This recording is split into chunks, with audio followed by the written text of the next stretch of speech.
तो बच्चों आज हम लोग स्टार्ट करने जा रहे हैं हमारा बड़ा important topic, that is admission of a partner.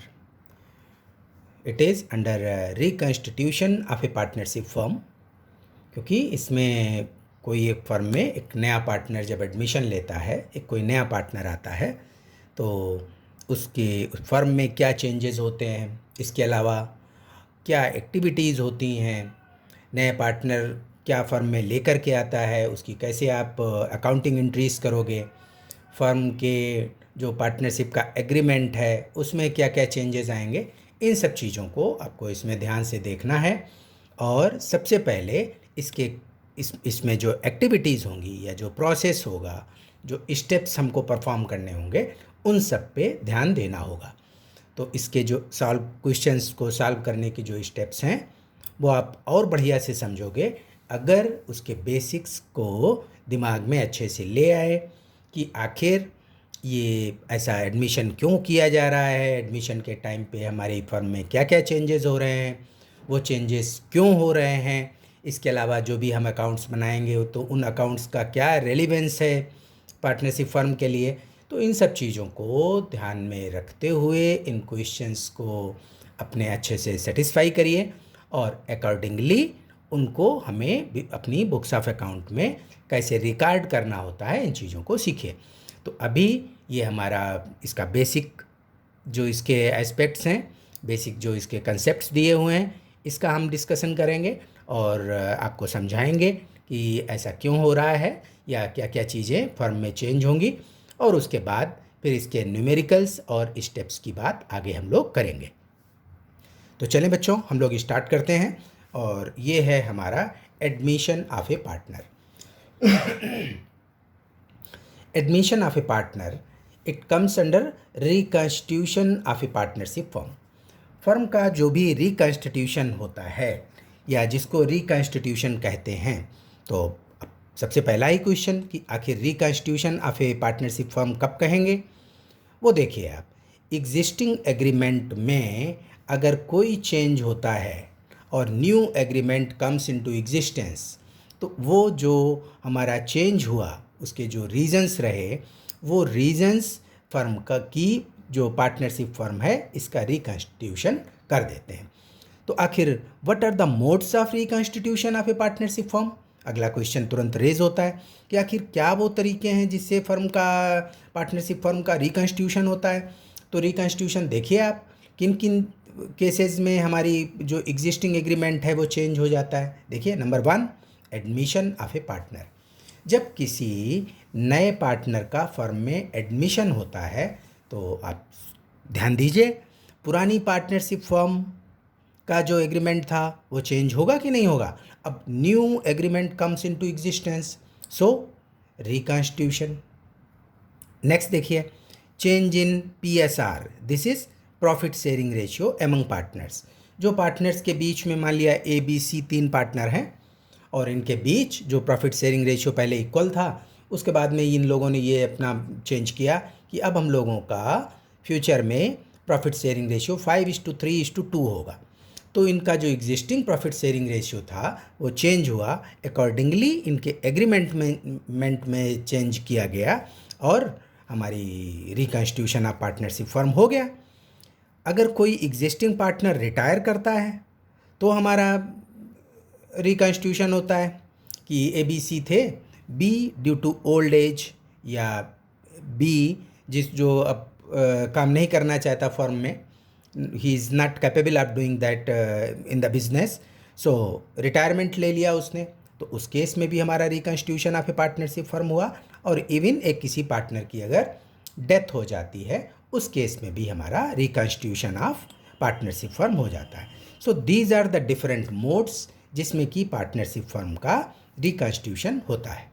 तो इन चीज़ों को एक एक बात को ध्यान से समझते जाइए। नेक्स्ट, अब चूंकि हमारा जो टॉपिक है वो है एडमिशन ऑफ ए पार्टनर, इसलिए रिकॉन्स्टिट्यूशन का हम केवल एडमिशन वाला पार्ट लेकर के चल रहे हैं, क्योंकि इस पूरे चैप्टर में हम लोग एडमिशन से रिलेटेड बातें पढ़ेंगे, तो हमारा एडमिशन से रिलेटेड बात इसमें होगी। सो एडमिशन ऑफ ए पार्टनर, एक एग्जिस्टिंग फर्म में एक नए पार्टनर को एडमिट आखिर क्यों करते हैं, what are the reasons behind this. तो देखें आप क्या क्या रीज़न हो सकते हैं। अगर फर्म को एडिशनल कैपिटल की ज़रूरत है, फर्म को एडिशनल कैपिटल चाहिए, तो एडिशनल कैपिटल कोई जो एग्जिस्टिंग पार्टनर्स हैं अगर वो सफिशिएंटली फंड्स नहीं ला पाते हैं तो आखिर उनके लिए क्या एक सोर्स रहता है। या तो वो लोन लें बैंक से लोन लेकर के उसकी रिक्वायरमेंट को फुलफ़िल कर सकते हैं, या वो एक किसी नए पर्सन को फर्म में पार्टनर बना लेते हैं। तो जब वो पार्टनर कोई बनेगा तो वो ऑब्वियस है कि वो उसमें कैपिटल देगा, कैपिटल लगाएगा। सो एडिशनल कैपिटल के केस में नए पार्टनर को एडमिट कर सकते हैं। मैनेजरियल हेल्प, अब जो एग्जिस्टिंग पार्टनर्स हैं those are not capable of handling the business, so they need some extra help for the conduct of the business. In that case also कि वो कोई एक कैपेबल पर्सन जो देखा कोई MBA है, उनकी अच्छी जान पहचान का है और उसको वो ऑफ़र करते हैं कि वो फर्म में पार्टनर बन सकता है। तो मैनेजरियल हेल्प के लिए भी हम पार्टनर बनाते हैं। और एक्सपेंशन ऑफ बिजनेस, जब किसी फर्म का बिजनेस एक्सपैंड कर रहा है, काफ़ी बढ़ रहा है, काफ़ी अच्छी ग्रोथ दिख रही है, तो उसको ये लगता है एग्जिस्टिंग पार्टनर्स को कि इस ग्रोथ को या इस एक्सपेंशन को करना तभी पॉसिबल होगा जब उनके साथ कंधे से कंधा मिला करके काम करने वाला एक कोई और पर्सन, एक कोई और पार्टनर, फर्म का मालिक होता है पार्टनर, भी उनके साथ आ जाए।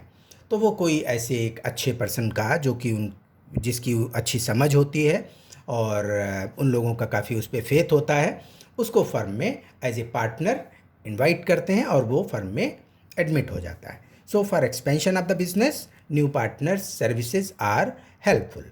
Next one is supplement resources. Firm के जो रिसोर्सेज हैं उनको सप्लीमेंट करने के लिए भी कभी कभी ये चीज़ें हो जाती हैं कि उसको पार्टनर बना लेते हैं। जैसे आपको एक एग्जांपल देते हैं, मान लिया फर्म अपना रॉ मटेरियल एक किसी इसका पुराना कोई सप्लायर है उससे ख़रीदती है और अपने रॉ मटेरियल की सप्लाई के लिए वो उसी पर्सन पे, उसी सप्लायर पे डिपेंड करती है। तो फर्म को लगता है कि अगर बिज़नेस को और स्ट्रांग बनाना है और तो अच्छा हो कि रॉ मटेरियल का हमारा सोर्स बहुत ही सॉलिड हो जाए।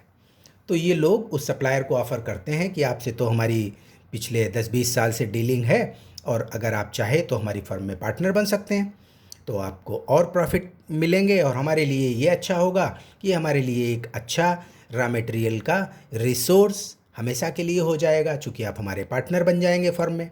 तो वो अगर टर्म्स एंड कंडीशंस फेवरेबल हैं तो अपनी म्यूचुअल अंडरस्टैंडिंग के साथ सारे पार्टनर्स कंसेंट दे देते हैं और उसको वो एक अपना नया पार्टनर बना लेता है। तो ये अपने रिसोर्सेज को इस तरीके से भी सप्लीमेंट करते हैं। तो these are the cases under which a new partner is admitted, क्योंकि वो हमको ये सर्विसेज देता है। एडिशनल कैपिटल मिल जाती है, मैनेजरियल हेल्प मिल जाती है, बिजनेस के एक्सपेंशन में हेल्प होती है और अपने रिसोर्सेज को सप्लीमेंट करने के लिए। तो these are the reasons behind admitting a new person in the business as a partner. Next चीज़ें देखिए आप, बेसिक कंडीशंस क्या हैं इसकी। अब बेसिक कंडीशंस के लिए कि कौन कौन सी बेसिक कंडीशंस हैं, only with the consent of all the existing partner. एक नया पार्टनर फर्म में कब एडमिट हो सकता है, इसके लिए एक बेसिक कंडीशन है कि जितने पार्टनर्स हैं वो सभी एग्री होने चाहिए। ऐसा नहीं कि एक कोई मेजॉरिटी में ये डिसीजन नहीं होता, तो इसमें कोई वोटिंग नहीं होती कि 5 पार्टनर्स हैं, उन्होंने 3 ने कहा कि हाँ चलिए हम इसको एडमिट करते हैं, 2 कहते हैं कि एडमिट नहीं करते हैं, तो मेजॉरिटी डिसीजन उस पर वोट डाल लिए गए और उस हिसाब से किसी पार्टनर को एडमिट करा लिया। नहीं, इसमें सारे पार्टनर्स की कंसेंट चाहिए, क्योंकि ऑल पार्टनर्स आर, इसका जो हम लोगों ने पढ़ा था म्यूचुअल एजेंसी एक इनके बीच होती है। All partners are principal and agent of each other. So वो पार्टनर्स, कोई भी एक पार्टनर है वो बाकी पार्टनर्स का प्रिंसिपल होता है और अपने एक्ट से बाकी पार्टनर को बाइंड करता है एज एन एजेंट। तो उनके बीच म्यूचुअल एजेंसी होती है। तो यानी सारे पार्टनर्स की कंसेंट इसमें बिल्कुल ज़रूरी है। और देखिए इनके राइट्स क्या होते हैं। एक जो नया पार्टनर एडमिट होता है इसके मेन राइट्स क्या हैं। जो उसको मिलते हैं जब वो किसी फर्म में पार्टनर बन जाता है। ये सब आपको इसलिए भी जानने बहुत ज़रूरी हैं, जो 1 मार्क क्वेश्चंस आते हैं उसमें ये आपकी अंडरस्टैंडिंग बहुत हेल्प करती है, और साथ में आपको क्वेश्चन सॉल्व करने में एक अंडरस्टैंडिंग होगी कि आखिर why a particular activity is performed. So it is very necessary to be conversant with all these things. तो इसके राइट्स, जो मेन 2 राइट इसको मिलते हैं वो क्या मिलते हैं? Right to share the assets. इसकी हम लोगों की पहले बेसिक्स के केस में भी बात हो चुकी है कि एक पार्टनर जॉइंट ओनर होता है फर्म में सारी एसेट्स का। तो जैसे ही वो पार्टनर बनता है फर्म की एसेट्स का, वो जॉइंट ओनर बन जाता है और उसको ये राइट मिल जाता है, right to share the assets. Next is right to share the profits. अब जब प्रॉफिट की बात कही जाए तो it includes losses also. So these 2 rights are main to the new partner. Next देखिए, अब इन दोनों राइट्स को गेन करने के लिए, to gain these rights, new partner has to contribute or bring agreed amount of capital.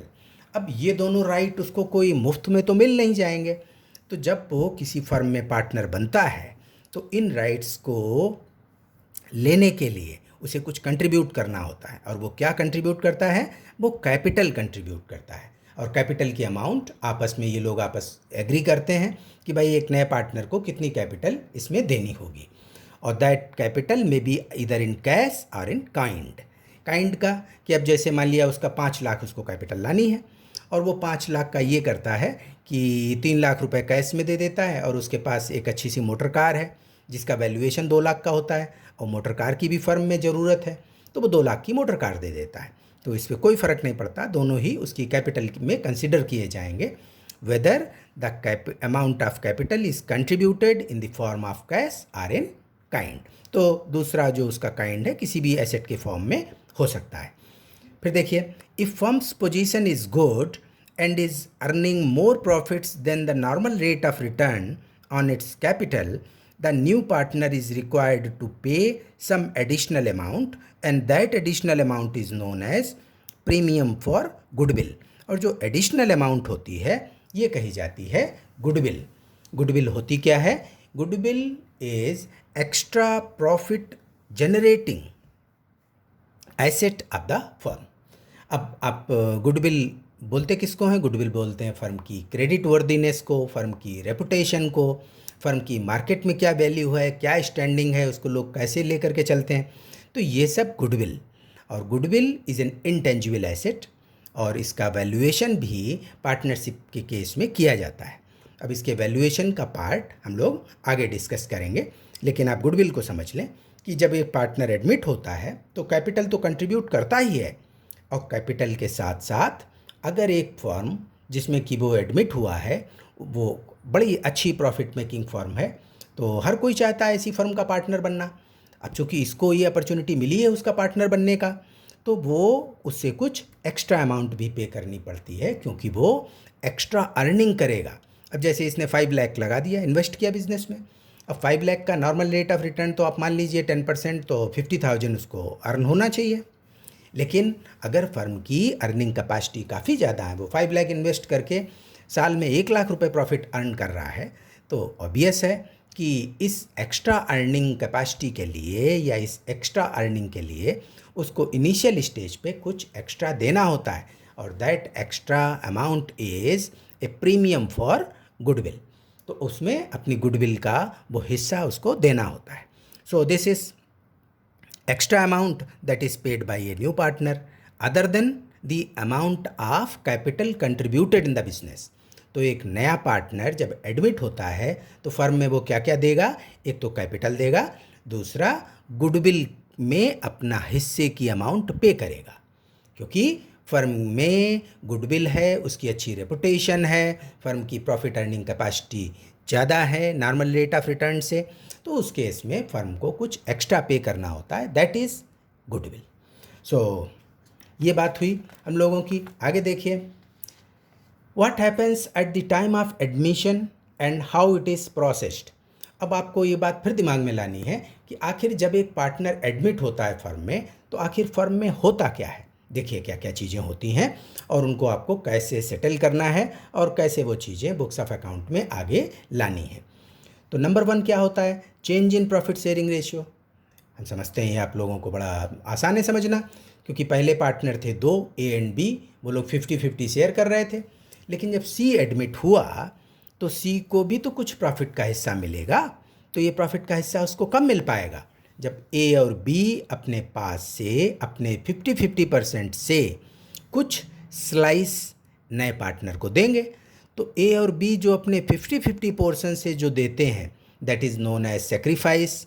और ये sacrifice किसके लिए वो कर रहे हैं? सी के लिए कर रहे हैं, जो कि एक नया पार्टनर है। तो ए और बी ने जितना सेक्रीफाइस किया उसको आपने जोड़ दिया, तो ये क्या तैयार हुआ? ये नए पार्टनर का प्रॉफिट शेयर तैयार हुआ। तो ये चीज़ें भी आपको कैलकुलेट करनी होती हैं, और ये हमको यहाँ पे चेंजेस आते हैं। तो देखिए इसके डिटेल पढ़ते हैं। ओल्ड पार्टनर या पार्टनर्स, मतलब कोई एक पार्टनर भी अपने हिस्से का दे सकता है। मान लिया ए ने केवल अपने हिस्से से 50% से 20% सी को दे दिया, बी कुछ भी कंट्रीब्यूट नहीं करता है, तो इसका मतलब है कि बी ने कुछ भी सेक्रीफाइस नहीं किया, ए ने सेक्रीफाइस किया इन फेवर ऑफ सी। तो ये चीज़ें आपको देखनी है। सो ओल्ड पार्टनर या partners sacrifices A portion oblique slice of their profit share in favour of new partner. तो इसको क्या बोलेंगे? इसको कहेंगे सेक्रीफाइजिंग रेशियो, कि आखिर किस रेशियो से, किस रेट से उन्होंने नए पार्टनर के लिए सेक्रीफाइस किया। नेक्स्ट देखिए, such sacrifice of partner or partners becomes profit share of new partner. यही सेक्रीफाइस जब हम इसको ऐड कर देते हैं तो नए पार्टनर का प्रॉफिट शेयरिंग रेशियो बन जाता है। नेक्स्ट देखिए, तो एक तो ये चेंज हुआ, पहला चेंज क्या हुआ? Change in profit sharing ratio. Next, valuation and adjustment of goodwill.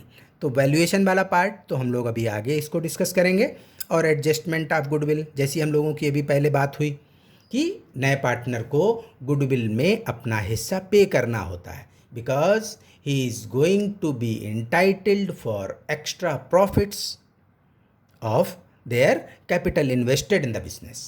So whatever amount of capital invested, उस पर नॉर्मल रेट ऑफ रिटर्न तो एक नॉर्मल जैसी बात हुई 10%, लेकिन जो उसको एक्स्ट्रा प्रॉफिट मिल रहा है उसके लिए उसको इनिशियल स्टेज पे कुछ देना होता है, क्योंकि वो गुडविल या रेपुटेशन किसने अर्न की है?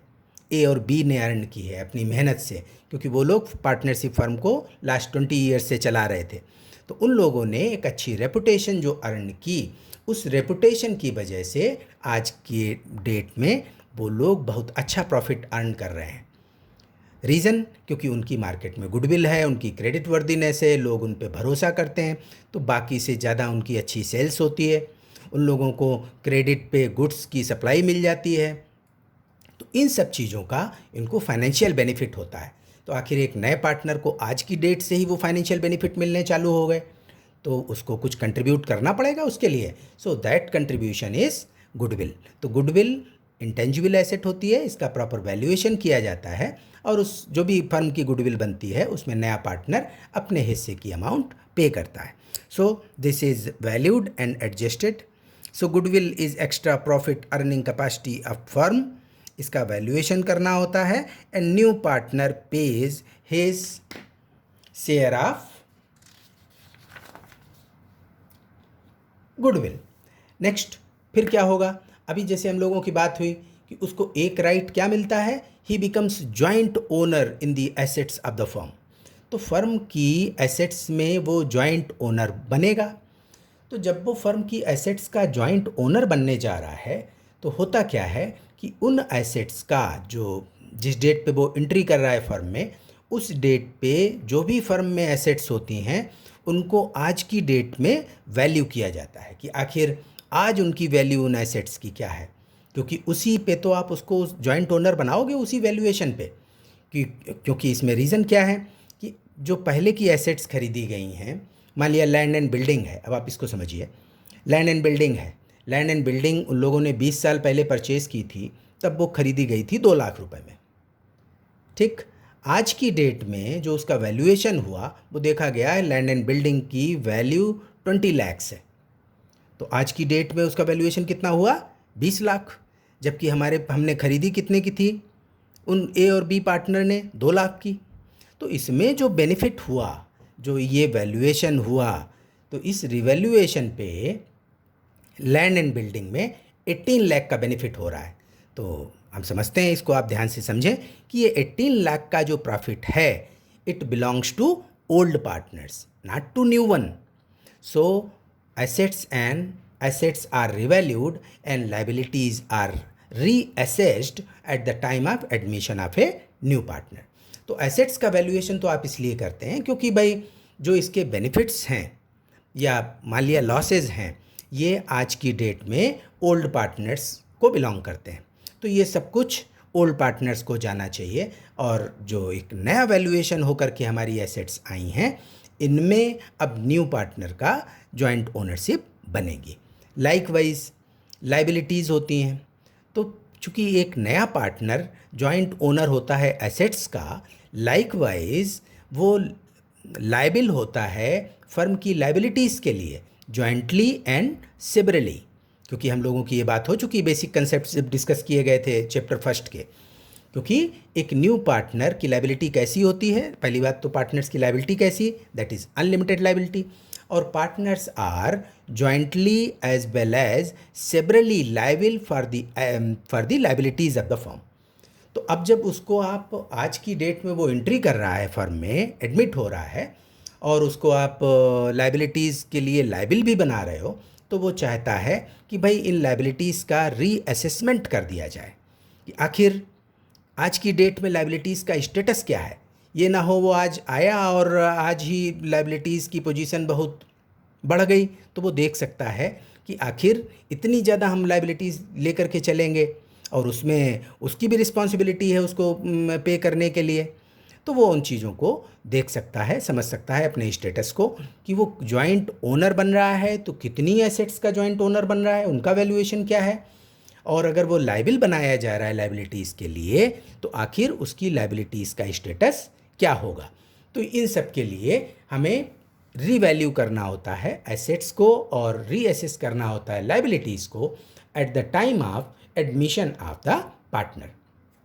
तो देखिए, new partner is joint owner of assets, इसकी भी बात हुई। Jointly as well as severally liable for liabilities, ये भी इसका एक फीचर है। तो इसलिए हमको ये रिवैल्यू करना है। सो रिवैल्यूएशन अकाउंट इज़ प्रिपेयर्ड। तो आप इस चीज़ को कैसे फुलफिल करते हो, रिवैल्यूएशन अकाउंट को प्रिपेयर करके। नेक्स्ट देखिए, अब जब नया पार्टनर एडमिट हुआ है उस डेट पे बैलेंस शीट में देखा कि बहुत सारा एक्यूमुलेटेड प्रॉफिट पड़ा हुआ था। Accumulated profit means profits belonging to previous period and is accumulated. ये वो प्रॉफिट है that was not distributed among old partners. तो जब वो ओल्ड पार्टनर्स के बीच डिस्ट्रीब्यूट नहीं था और वो प्रॉफिट्स एक्यूमुलेटेड थे, तो आप समझ सकते हैं ये प्रॉफिट किसको बिलोंग करता है, ये प्रॉफिट ओल्ड पार्टनर्स का है। तो ये ओल्ड पार्टनर्स में ही डिस्ट्रीब्यूट कर दिया जाता है, चाहे वो एक्यूमुलेटेड प्रॉफिट्स हों और चाहे वो लॉसेज हों।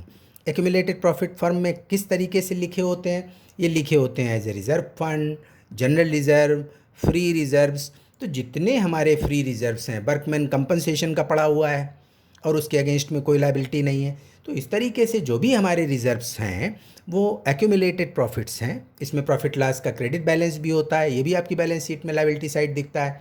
तो ये डिफरेंट शेप में हो सकता है, डिफरेंट नेम में हो सकता है, लेकिन इसमें हम यही देखते हैं कि वेदर इट इज़ फ्री। तो ये जितने फ्री रिज़र्व्स हैं ये एक्यूमुलेटेड प्रॉफिट्स हैं। प्रीवियस ईयर्स के प्रॉफिट का जो अनडिस्ट्रीब्यूटेड पोर्शन वो हमारी बैलेंस शीट में लायबिलिटीज़ में दिखता है। ठीक इसी तरीके से एक्यूमुलेटेड लॉसेस आपको बैलेंस शीट में एसेट्स में दिखती हैं। तो आज की डेट में जब नया पार्टनर एडमिट हो रहा है तो वो प्रॉफिट और लॉस किसका है, वो ओल्ड पार्टनर्स का है। तो आप इसको ओल्ड पार्टनर्स में डिस्ट्रीब्यूट करके बैलेंस शीट को साफ कर देते हैं। नेक्स्ट देखिए, as it belongs to old partners on that point of time, तो ये उसको चला जाता है, तो एक ये चेंज आता है इसमें। फिर एडजस्टमेंट ऑफ पार्टनर्स कैपिटल्स, एक ये भी इन लोगों के बीच में फिक्स हो सकता है कि at the time of admission of a partner or after admission of a new partner the capital of other partners would be in a particular manner, उनके प्रॉफिट शेयरिंग रेशियो में होगी या कुछ इस तरीके से गिवन कैपिटल होगी। तो इस सब का एडजस्टमेंट हम लोग पार्टनर्स के कैपिटल अकाउंट में करते हैं। तो इन सब चीज़ों को आप सीखेंगे। तो तो ये क्या है, as agreed among partners, so adjustment of capital is made in accordance with, जो भी इनके बीच एग्री हुआ उसके हिसाब से इनकी कैपिटल का आप एडजस्टमेंट करते हो। तो एक ये चेंज आता है इसमें। नेक्स्ट देखिए, तो इतनी बातें हुई कि जो इसमें eight the time of admission जो हमको कंसीडर करनी होती है। तो इनको सॉल्व करने के लिए क्या हिसाब किताब है, अब इनको सॉल्व करने के लिए आपको कुछ स्टेप्स लेने होते हैं और ये स्टेप्स हमने दे रखे हैं, इन स्टेप्स को ध्यान से देखो। तो पार्टनरशिप के कंप्लीट सवाल को, जो कि एडमिशन का क्वेश्चन होगा, उसमें हमें क्या क्या स्टेप्स लेने होंगे इसको सॉल्व करने के लिए, और कैसे आप चलेंगे 1 बाय 1, जिससे कि आपका पूरा क्वेश्चन एक अच्छे से सॉल्व हो जाए। नंबर 1 हमारा एक जो एक्शन लेंगे वो क्या लेंगे, calculate new profit sharing ratio. हम सबसे पहले new profit sharing ratio calculate करेंगे। तो इसमें देखिए क्या चीज़ें निकल के आएंगी, एक तो न्यू रेशियो निकल के आएगा और दूसरा हमें निकलेगा सेक्रीफाइसिंग रेशियो, कि आखिर जो ओल्ड पार्टनर्स थे उन्होंने न्यू पार्टनर्स के फेवर में क्या सेक्रीफाइस किया। तो इस रेशियो की भी हमको ज़रूरत होती है, क्योंकि इसकी हमको सेक्रीफाइसिंग रेशियो हमको चाहिए होता है जब आप गुडविल का अकाउंटिंग ट्रीटमेंट दिखाते हो। चलें फिर नेक्स्ट हमको स्टेप क्या लेना है, valuation of firms goodwill and accounting treatment. अब हम फर्म की जो गुडविल है उसका वैल्यूएशन करते हैं। गुडविल वैल्यू करने के आगे डिफरेंट मेथड्स दे रखे हैं, है ना, तो उसके बेसिस पे हम लोग इस गुडविल को वैल्यू करेंगे। वैसे तो गुडविल क्या होती है, इंटेंजिबल एसेट होती है। दूसरी बात कही जाती है कि goodwill can not be exactly valued, और ये सही भी है, गुडविल का एग्जैक्ट वैल्यूएशन पॉसिबल ही नहीं है। कोई कह रहा है कि mister A B and sons जो है, messrs A B and sons, उसकी गुडविल 10 लाख की है, लेकिन आप कहते हैं कि ए बी एंड सन्स की गुडविल 2 करोड़ की है, तो इसमें क्या कोई आपसे झगड़ेगा थोड़ी। लेकिन चूंकि इनटेंजिबल एसेट है, तो एक इनटेंजिबल एसेट का वैल्यूएशन एग्जैक्ट नहीं होता, लेकिन इसका वैल्यूएशन तो हमको करना ही होता है। तो वैल्यूएशन किस बेसिस पे आप करते हैं इसको, as agreed among partners and given in partnership deed. So on that basis valuation of goodwill is done. Next देखिए, इस स्टेप के बाद फिर आप क्या करेंगे, revaluation of assets and liabilities.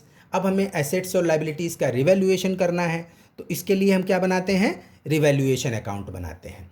और रिवैल्यूएशन अकाउंट के जो भी प्रॉफिट लॉस आएंगे, those profits and losses belongs to old partners. हम समझते हैं ये आपको क्लियर होना चाहिए, क्योंकि आज की डेट में जब एसेट्स और लायबिलिटीज़ का रिवैल्यूएशन हो रहा है तो उसका इंटाइटल्ड कौन है, ओल्ड पार्टनर्स हैं। तो इसके प्रॉफिट्स या लॉसेस जो भी कुछ हों ये ओल्ड पार्टनर्स को जाते हैं। नेक्स्ट देखिए, जो हमारे पास एक्यूमुलेटेड प्रॉफिट्स पड़े हैं इनका डिस्ट्रीब्यूशन कर दिया जाता है। So distribution of accumulated profits and losses, क्योंकि ये भी ओल्ड पार्टनर्स को बिलोंग करता है और नया पार्टनर का इसमें कोई भी हक, कोई भी राइट नहीं बनता। नेक्स्ट, अब जब हमने ये सारी चीज़ें यहाँ तक कर ली, अब हम क्या करेंगे, पार्टनर्स के कैपिटल अकाउंट बनाएंगे, क्योंकि अब हमको ये सारा कुछ पार्टनर्स के कैपिटल अकाउंट में पहुँचाना है। To know the balance at the time of admission of a new partner, तो इनके बैलेंसेस को निकालने के लिए क्या करोगे, पार्टनर्स का कैपिटल अकाउंट बनेगा।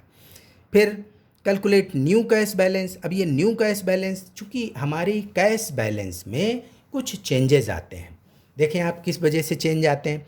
एक तो जो नया पार्टनर आया, कैपिटल लाया, आपकी कैश बढ़ गई। नया पार्टनर आया, उसने प्रीमियम फॉर गुडविल पे किया, यानी गुडविल में उसका जो हिस्सा बनता है वो उसने दिया, आपकी कैश बढ़ गई। इसके अलावा अगर मान लिया इनकी कैपिटल में कुछ एडजस्टमेंट्स होते हैं, कोई पार्टनर कैश विड्रॉ करता है, कुछ पार्टनर्स कैश और लाते हैं, तो इससे भी हमारी कैश के बैलेंस में चेंज होते हैं। सो उन चेंज को रिकॉर्ड करते हुए हम कैश का नया बैलेंस कैलकुलेट करते हैं, क्योंकि अब आपको नई बैलेंस शीट बनानी है after admission of a partner. Finally आप क्या बनाएंगे, प्रिपेयर न्यू बैलेंस शीट। तो इस तरीके से आपके इस चैप्टर में ये सारी चीज़ें कंप्लीट हो जाती हैं। तो हम समझते हैं कि इन चीज़ों को आप खूब अच्छे से रिपीट करोगे, ध्यान दोगे कि कम से कम इसका एक बेस तैयार हो जाए। तो अब हम नेक्स्ट स्टेप इसका स्टार्ट करेंगे, और वो होगा पहला step, calculate new profit sharing ratio. तो इसके हम नेक्स्ट वीडियो में आपको इसको पूरा एक एक स्टेप को डिस्क्राइब करते हुए अलग अलग वीडियोस बना देंगे, उसकी प्रैक्टिस करा देंगे, जिससे आप लोग इसको अच्छे से समझ जाएं।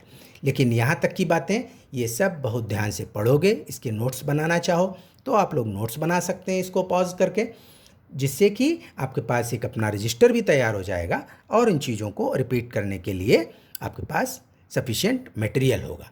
तो ठीक है, अब आप लोग इसकी थोड़ी प्रैक्टिस करिए। अब हम नेक्स्ट वीडियो में ये स्टेप्स कवर कैलकुलेशंस और चीज़ें आगे बढ़ाते चलेंगे। Thank you.